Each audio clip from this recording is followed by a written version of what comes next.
সকলে পড়ি আলহামদুলিল্লাহ। দারুস সালাম নুরানি ও হাফিজিয়া মাদ্রাসার উদ্যোগে দ্বিতীয় বাৎসরিক ওয়াজ মাহফিলের সম্মানিত সভাপতি দিগার হযরত উলামায়ে কেরাম, অত্র এলাকার মুরব্বিন আযম, পর্দানিশীন মা ও ভগ্নীগণ, সকলে আল্লাহ তাআলার দরবারে শুকরগুজার হচ্ছি যে আল্লাহ তাবারক ওয়া তাআলা অত্যন্ত দয়া ও মায়া ও মেহেরবানি করে ভালোবেসে জালিসুল্লাহ জালিসুর রহমান বেহেশতের বাগান, এই বাগানে আমরা আসতে পেরে বসতে পেরে খুশি না বেজা? কম না বেশি? বেশি। তো খুশি দেখা যায় না বোঝা যায়? ক্ষেতের ভিতরে সার দিলাম, কাজ করলো কি করলো না, কথা চাওয়ায় দেখি না কালা বেটার হবে। ক্ষেতের বলে দাঁড়াইলেই বুঝি যে সার যে দিচ্ছে কাম করছে কি করেন, কি দেখে বুঝি? পাতা দেখে বুঝে, ঠিক না? কালার দেখে বুঝি। আর খুশিতে মানুষের আওয়াজ একটু বেশি হয়।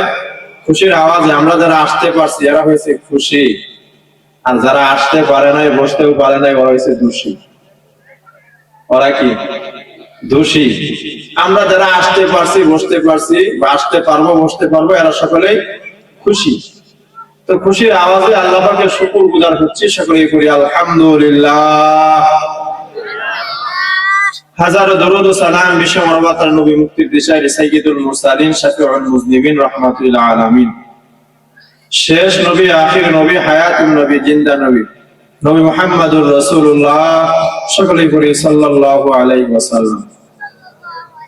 এটা একটা জান্নাতের বাগান, বিয়াজুল জান্নাত, জান্নাতের বাগান নবীজির ভাষায়। এটা একটা জান্নাতের বাগান, কিন্তু বাস্তবিক পক্ষে এটা জান্নাতের বাগান না, একটা ধান ক্ষেত।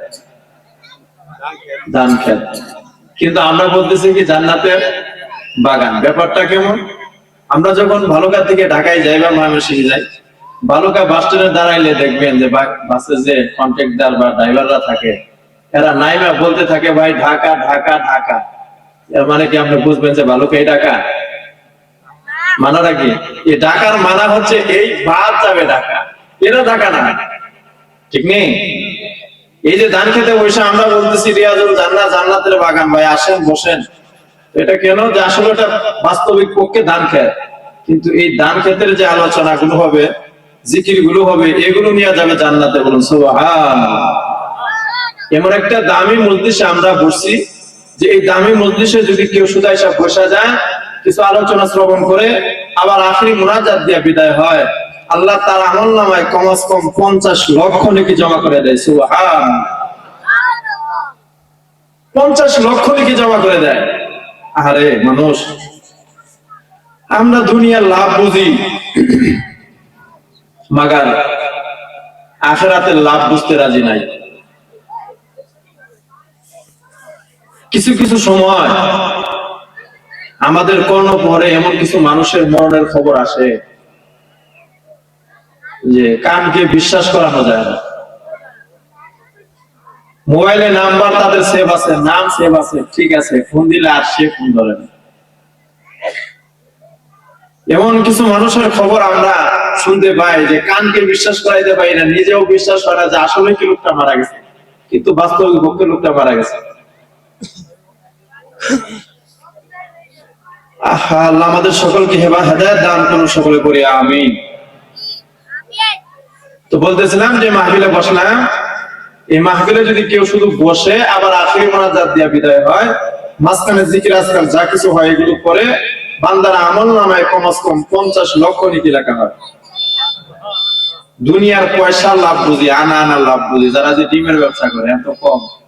কোন ডিলার যদি 50 পয়সা বেশি দেয়, তাহলে ডিম নিয়ে ওই যে 50 পয়সা বেশি দেয় তারা দেয়, কারণ সে হিসাব করে 50 পয়সা করে যদি ডিম প্রতি ডিমে বাড়ে, তাহলে আমি 2000 ডিম যদি প্রতিদিন দেই, তাহলে আমার কয়টা বাড়তেছে? এই 1,500 টাকার লোভে কিন্তু সে অন্য জায়গায় দেয়া যায়। দুনিয়ার লাভ আমরা আনা আনা পয়সা পয়সা বুঝি, কিন্তু আখিরাতের লাভ বড় হইলেও বুঝতে চাই, কারণ আখিরাতের লাভ বাকি, দুনিয়ার লাভ নগদ। আর আমরা বাঙালি তো, বাঙালি বড় চালাক জাতি, বাঙালি এরা নগদে বিশ্বাস করে, বাকিতে বিশ্বাসী না। নবী বলেন লা ইয়াকুদু কওমুন ইয়াযকুরুনাল্লাহ তাআলা إلا حفتهم الملائكة وغشيتهم الرحمة ونزلت عليهم السكينة وذكرهم الله في من عنده أو قام قال عليه الصلاة والسلام নবীজি বলেন পৃথিবীর যে জায়গায় কোরআন এবং সুন্নাহর কথা আলোচনা করা হয়, আল্লাহ এবং তার নবীর কথা বলা হয়, ওই জায়গাটা জান্নাতের বাগান হয়ে যায়। সুবহানাল্লাহ। বলে কেমন জান্নাতের বাগান, যে বাগানে বসলেই গুনাহ মাফ হয়। কিন্তু আল্লামা কুরতুবী রাহমাতুল্লাহি আলাইহি বলেন মানুষের গুনাহ মাফ হয় বলতে বান্দার সগীরা গুনাহ মাফ হয়, কিন্তু বান্দা তো সগীরা গুনাহ করে না। মিনিটে মিনিটে সেকেন্ডে সেকেন্ডে আমরা কবিরা গুনাহ করি। সুদ খাওয়া কবিরা গুনাহ, ঘুষ খাওয়া কবিরা গুনাহ, মিথ্যা বলা কবিরা গুনাহ, দাড়ি কামানো বা ছাটানো কবিরা গুনাহ, যার সাথে দেখা দেওয়া যায় না, ইচ্ছা করে দেখা দিলে কবিরা গুনাহ হয়। এমন গুনাহ আমরা হরহামেশা 24 ঘন্টায় করতে থাকি। আল্লামা কুরতুবী বলেন জায়গাটা এমন বড় দামি, ওই জায়গায় বৈশা যদি শেষ পর্যন্ত থাইকা আখিরি মুনাজাত কইরা বান্দা বিদায় হতে পারো, বান্দা তোমাকে আমার আল্লাহ জান্নাতের মেহমান বানায়া বাড়ি পৌঁছায়া দিবে। সুবহানাল্লাহ। এমন একটা দামি জায়গায় মজলিসে বসলাম, যেখানে বসার সাথে সাথে গুনাহ মাফ হয়। দুনিয়ার লাভ বুঝলাম না, দুনিয়ার লাভ বুঝি কিন্তু আখিরাতের লাভ বুঝি না। এই যে আসতেছে সামনে সময় নির্বাচন, কি মনে করেন প্রার্থীর কি অবস্থা হবে? রাত্রকে রাত বলে না, দিনকে দিন বলে না, সময়ের সময় কয় না। বউ বাচ্চা নয়া সব একাকার করে মানুষের দ্বারে দ্বারে বারে বারে ঘুরে আর বলে একটা বারের মতো আমার ভোট ভিক্ষা দাও, একবার আমার সংসদে পৌঁছায় দাও। কারণ এই লোকটা এত জায়গা জমি বিক্রি করে এমপি মন্ত্রী চেয়ারম্যান মেম্বার হবার জন্য পাগল হয়েছে কেন? বলে যে সে জানে চেয়ারম্যান হইলে কি মজা, চেয়ারম্যান হইলে কি লাভ, এমপি মন্ত্রী হইতে পারলে কি স্বাদ আছে, মজা আছে, কি লাভ আছে, এটা সে বুঝছে। দেখেন না মাঝে মধ্যে বাচ্চারা মোটর সাইকেল কিনবার জন্য পাগল হয়। এমন রেকর্ড আমাদের দেশে আছে যে বাপ মা মোটর সাইকেল কিনা দেয় নাই দেখে সে গলায় দড়ি দিয়ে ফাঁস দিয়ে মারা গেছে। এই বাচ্চা একটা মোটর সাইকেলের জন্য নিজের জীবন বিসর্জন দিয়ে দিল কেন? যে সে মোটর সাইকেল চালাইতে যে কি মজা, এই মজাটাই বুঝছে। বাচ্চা মোটর সাইকেলের মজা পাইয়া মোটর সাইকেলের জন্য পাগল হয়ে যায়। যে বান্দা বাড়ির পরিচয় পায় বাড়ি করার জন্য পাগল হয়ে যায়, যে বান্দা গাড়ির পরিচয় পায় গাড়ি পাবার জন্য পাগল হয়ে যায়, যে বান্দা সম্পদের পরিচয় পায় ওই বান্দা সম্পদ করার জন্য পাগল হয়ে যায়। দুনিয়ার মধ্যে এত পাগল আছে, এত পাগলের মাঝে একদল পাগল দুনিয়ায় বাস করে, যে পাগল গুলো গাড়ি চায় না, বাড়ি চায় না, টাকা চায় না, পয়সা চায় না, মান সম্মান কিচ্ছু চায় না, ওরা চায় শুধু আল্লাহকে। আল্লাহ পাবার জন্য মসজিদে মসজিদে দৌড়ায়, আল্লাহ পাবার জন্য ওই বিশ্ব ইস্তেমার ময়দানে দৌড়ায়, আল্লাহ পাবার জন্য চরমনার ময়দানে দৌড়ায়, আল্লাহ পাবার জন্য মসজিদে মসজিদে যায়। কোন দান্দা নাই, একটা দান্দা কেমনে আমি আল্লাহরে পাই। আর এরকম পাগল আছে বিদায়ী দুনিয়া আছে। এইরকম পাগলা যখন দুনিয়ায় থাকবে না তখন এই দুনিয়াও থাকবে না। নেকি কি জিনিস চিনলাম না, নেকির জন্য পাগল হলাম না। আমার নবী বলেন সাহাবায়ে কেরাম নেকি কি জিনিস তোমরা চিনো নাকি? সাহাবীরা বলে না নবীজি চিনি না। নবী ইশারা দিয়ে দেখায় দিলেন ওই যে দূরের উহুদ পাহাড় দেখা যায়, এই পাহাড়টা যদি স্বর্ণ হয় রে কি পরিমাণ দাম হবে। সাহাবীরা বলেন তামাম দুনিয়া বিক্রি করলেও ওই স্বর্ণময় পাহাড় কিনা তো সম্ভব হবে না। নবী বলেন আদনার থেকে আদনা, ছোট্ট থেকে ছোট্ট একটা নেকি এমন উহুদময় স্বর্ণময় উহুদ পাহাড়ের চাইতেও বেশি দামি। কোন সুবহানাল্লাহ। এই যে একবার হায়াতে জিন্দেগিতে সুবহানাল্লাহ বললাম, কোন বান্দা যদি একবার সুবহানাল্লাহর আওয়াজ দেয়, বান্দার আমল নামায় কমাস কম 70টা নেকি লেখা হয়। কত নেকি? 70 নেকি লেখা হয়। মুসাফির বান্দা রাস্তা দিয়ে হাঁটতেছেন, হাঁটতে হাঁটতে ক্লান্ত হয়ে গেল, জমিনে বসে গেল, না বিশ্রাম করার জন্য বান্দা শুয়াই পড়লো। যখনই জমিনে মাথাটা লাগাইছে, তখনই শুনে জমিনের নিচ থেকে পবিত্র কোরআনের তেলাওয়াতের আওয়াজ শোনা যায়। কে যেন কোরআন পড়তেছে, কোরআন পড়ার একটা আওয়াজ, সুর তার কানে বাইজা উঠছে। তো এই আওয়াজ শুনে পড়ছে সুবহানাল্লাহ। ওই মাটির নিচ থেকে আওয়াজ, ওরে ভাই কে সুবহানাল্লাহ পড়লি? ওই সুবহানাল্লাহর সওয়াবটা আমারে দিয়া দাও, আর আমার কোরআন তেলাওয়াত নিয়ে নাও। কি ব্যাপার ভাই, তোমার আমার সুবহানাল্লাহ নিতে চাও, তোমার কোরআন তেলাওয়াত আমারে দিতে চাও, কি ব্যাপার? বলে ব্যাপারে কিছু না, সামান্য ব্যাপার। বলে কি ব্যাপার? বলে ও হুজুর, আমি হাফেজ সাহেব মানুষ, কবরে শোয়ার পরে তো আর কোনো কাজ নাই। আল্লাহর কোরআন একবার আর দুইবার নয়, এক খতম আর দুই খতম নয়, 100 আর 200 নয়, আল্লাহর কোরআন কবরে শুয়ে খতম করেছি 5,500 বার। কতবার? 5,500 বার আল্লাহর কোরআন খতম করলাম বটে, আর কিন্তু আমার আমলনামায় 5.5টা নেকুর জমা হয় নাই। আর ওই যে ভাই, তুমি যে একবার হায়াতে জিন্দেগিতে একবার সুবহানাল্লাহ পড়ছো, ওই সুবহানাল্লাহর মধ্যে আমার মালিক খুশি হইয়া কমাস কম তোমার আমলনামায় 70টা নেক জমা করে দিয়েছে। সুবহানাল্লাহ। এই জন্য নবী বলেন, হাসরের দিন মানুষ আফসোস করবে, মানুষ বলবে, হাই রে, কেমনে দুনিয়ায় সুবহানাল্লাহটা বাড়ায়া পড়লাম না, কেমনে আলহামদুলিল্লাহ পড়লাম না, কেমনে ওয়াজের প্যান্ডেলে গেলাম না। মানুষ আফসোস করতে করতে তার বৃদ্ধা আঙ্গুলে কামড় দিবে।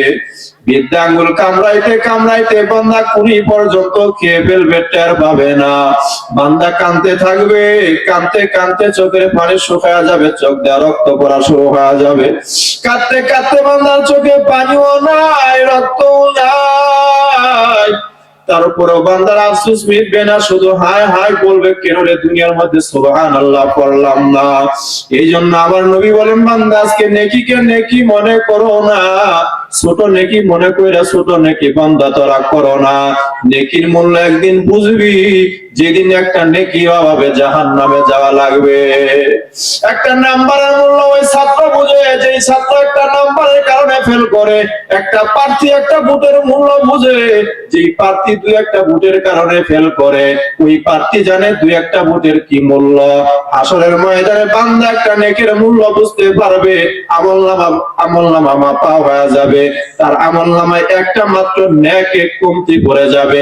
আল্লাহর পক্ষ থেকে ওয়াদা আসবে, তোমার ঘোষণা হবে, তুমি জাহান্নামে চলে যাও।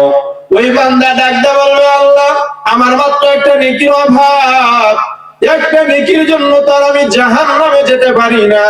আল্লাহ গো,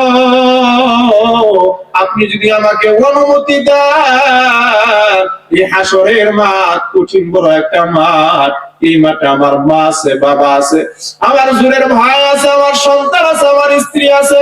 ও মালিক, একবার যদি আপনার অনুমতি পাই, একবার মার কাছে গিয়া দেখতে চাই, বাবার কাছে যাইতে চাই, আমার সন্তানের কাছে যাইতে চাই, আমার বিবির কাছে যাইতে চাই, মালিক গো আমার একটু অনুমতি দেয়। আল্লাহ বলবে, বান্দা যায়, কোনো লাভ নাই। আল্লাহ কোরআনে বলছেন, ইয়াউমা ইয়াফিরুল মারউ মিন আখিহি ওয়া উম্মিহি ওয়া আবিহি ওয়া সাহিবাতিহি ওয়া বানি। আল্লাহর পক্ষ থেকে অর্ডার হবে, ঠিক আছে যাও, অনুমতি দেওয়া হলো। বান্দা আল্লাহর ইজাজত লইয়া, অনুমতি লইয়া সর্বপ্রথম বান্দা তার ভাইয়ের কাছে যাবে। মুফাসসিরিনে কেরাম বলেন, মার কাছে পড়ে যাবে, বাবার কাছে তারপরে যাবে, সন্তানদের কাছে তারপরে যাবে, সর্বপ্রথম ভাইয়ের কাছে কেন যাবে? বলে, ভাই এমন মুহাব্বতের, ভাই ভাইকে এমন মুহাব্বত করে যে জগতে এত মুহাব্বত আর কেউ কাউরে কোনোদিন করে না। তা কেমন? এরকম ইতিহাস দেখা গেছে, ছোট ভাই রেখে মা মারা গেছে, বাবা মারা গেছে, বড় ভাই মা বাবার ভূমিকা পালন করে, নিজে পরের জমিতে কাজকর্ম করে, বাইরে লেখাপড়া করায়, আর বাইরে ঠান্ডা মাথায় বুঝায়, ওরে ভাই পরের জমিতে কাজকর্ম করা বড় কঠিন, কামলা দেওয়া বড় কঠিন কাজ, রোদ্রে করতে হয়, পানিতে ভিজতে হয়। ভাই তুমি করতে পারবা না, ধৈর্য ধরে লেখাপড়া করো, যা খরচ লাগে সব আমি ব্যবস্থা করব। বোনের ব্যবস্থা করে, ভাইয়ের লেখাপড়ার ব্যবস্থা করে। ভাই নিজে না খাইয়া ছোট ভাইটারে খাওয়ায়, নিজে না পইরা ছোট ভাইয়ের পড়ার ব্যবস্থা করে। এমন সময় দেখা গেছে ভাইয়ের যৌবন হারায় গেছে, ফুরায় গেছে, সংসারের চিন্তায়, ভাই বোনদের চিন্তায় নিজে বিবাহ শাদী করার সময় পায় না। ভাই ভাইয়ের সাথে কথা হয় না, দীর্ঘদিন হয়ে গেল। হঠাৎ করে একদিন ভাইয়ের মোবাইলে রিং হয়। ভাই রাত্রিবেলায় ঘুমাইতেছে, ভাইয়ের মোবাইলে রিং হয়। ভাই মোবাইলটা রিসিভ করে কানে লাগায়, অপর পক্ষ থেকে আওয়াজ আসতেছে, তুমি কি আব্দুর রহমানের ভাই নাকি? বলে হ্যাঁ। কি হয়েছে? বলে ভাই তুমি আর শুয়ে থাইকো না, তোমার বাইরে আঙ্গার গাড়া বাজারে দইরা মানুষ মারতেছে। এই খবরটা যখন ভাইয়ের কানে গেছে, ছোট ভাইকে মারতেছে, ভাই দ্বিধাদ্বন্দ্বের কথা ভুলে যায়। ভাই দৌড়ে আসা ওই ভাইকে জড়ায় ধরে আর বলে, তোরা আমার এই ভাইকে মারবি না, যত মারা লাগে আমি বাইরে মার। এই বাইরে লালন পালন করতে গিয়ে কত কষ্ট হয়েছে আমার এই ভাই জানে না। এই ভাইয়ের প্রস্রাব আমি গায়ে মাখাইছি, পায়খানা আমি গায়ে মাখাইছি, এই বাইরে আমি কুড়ে লইছি, এই বাইরে কত আদর যত্ন করে আমি মানুষ করছি, এই ভাই জানে না। নিজে না খাই আমি আমার এই বাইরে খাওয়াইতাম, কেউ কিছু খাইতে দিলে নিজে খাইতাম না, পকেটে কইরা নিয়ে আসতাম ভাইয়ের জন্য, ভাই খাবে। কারণ এই ভাইরে লেখাপড়া করাইতে গিয়ে আমি নিজে অফিসার বানাইতে গিয়া নিজে অফিসার হতে পারি নাই, এই বাইরে শহর চিনাইতে গিয়া নিজে শহর চিনতে পারি নাই, এই বাইরে লেখাপড়া করাইতে গিয়ে আমি নিজে লেখাপড়া করতে পারি নাই। ভাই অফিসার হয়ে গেল, অফিসার হইয়া আর দেশের গ্রামের বাড়িতে আসার সময় তার তেমন বেশি হয় না, মাত্র বছরে 2 বার ঈদের সময় বাড়ি আসে। ঈদের সময় বাড়ি আসে, ওই শিক্ষিত অফিসারের মেয়ে একটা সুন্দর জামা পরিধান করছে, তার বড় ভাইয়ের মেয়ে ওই জামাটা দেখে পছন্দ হয়ে গেল। আপনার কাছে গিয়া কয়, আপু আমাদের ঢাকার ছোট চাচা যেরকম একটা জামা তার মেয়েরে কিনে দিছে, এমন জামা তুমি আমার একটা কিনা দাও। বড় ভাই কম্বলে নিচে নিয়ে মাথাটা নিয়ে গুনগুনায় কান্দে আর বলে, ওরে ভাই তোরে অফিসার বানাইতে গিয়ে আমি নিজে অফিসার হতে পারি নাই, তোরে স্যার বানাইলাম, আমি গ্রামের কামলা রয়ে গেলাম। বাইরে এত মানুষের জন্য কাপড় নিয়ে আসলি, আমার বাচ্চার জন্য একটা কাপড় আনলে তোর কি ক্ষতি হয়ে যাইতো? আর মেয়েটারে বুঝাই, ওরে মা তোমাদের চাচার টাকা আছে, আমার টাকা নাই, যেদিন আমার টাকা হবে এমন একটা জামা আমি তোমারও একদিন কিনা দিব। তারপরে ওই বড় ভাই ছোট ভাইয়ের জন্য বদদোয়া করে না। এই জন্য আল্লাহর নবী বলেন, এমন বড় ভাই যদি পাও তাহলে এমন বড় ভাইয়ের কপালে চুমু খাইও, বুকে জড়ায় ধইল, এমন ভাইয়ের কাছ থেকে দোয়া নিও, কপাল খুলে যাবে। এই জন্য আল্লাহ পাক বলেন, সর্বপ্রথম বান্দা তার ভাইয়ের কাছে যাবে, ভাইয়ের কাছে যাওয়ার পরে ভাই অস্বীকার করবে, বলবে না আমি চিনি না, আমার দুনিয়াতে কোনো ভাই ছিল না। মার কাছে যাবে, মা চিনবে না, বাবার কাছে যাবে, বাবা চিনবে না, সন্তানদের কাছে যাবে, সন্তান চিনবে না, বিবি চিনবে না। সেই দিন বান্দা বুঝবে একটা নেকের মূল্য কত বেশি। আজকে তো আমাদের নেকের দাম মূল্যায়ন বুঝে আসতেছে না, সেদিন বুঝবো যেদিন একটি নেকির অভাব যদি পইরা যায়, তখন বোঝা যাবে যে জাহান্নাম যাইতে হয়, জাহান্নাম বড় কত কঠিন। আল্লাহ আমাদেরকে বুঝবার তৌফিক দান করুন, সকলে পড়ে আমিন।